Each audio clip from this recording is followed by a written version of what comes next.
T'as envie de devenir un politique? Je t'explique comment faire. Commence par le local. Là où tu vis, les gens te connaissent et voient ce que tu fais.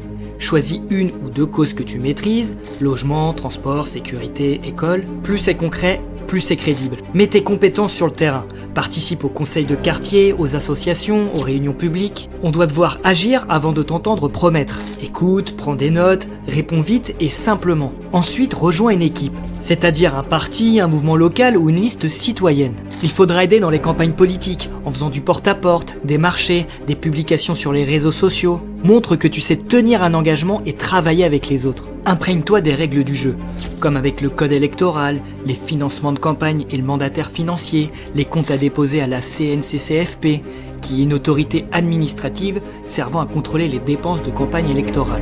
Bon, c'est technique, mais essentiel. Un manquement peut te rendre inéligible. Cherche un mentor, deviens collaborateur d'élu, stagiaire de mairie ou attaché de groupe.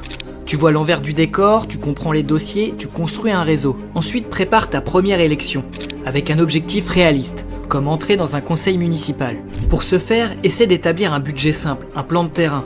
Écris aussi un programme court, pour chaque problème une solution, un coût, un délai. Si derrière t'es élu, joue la transparence. Publie tes rendez-vous, ton indemnité, tes votes et un bilan régulier en vidéo. Respecte les règles d'éthique.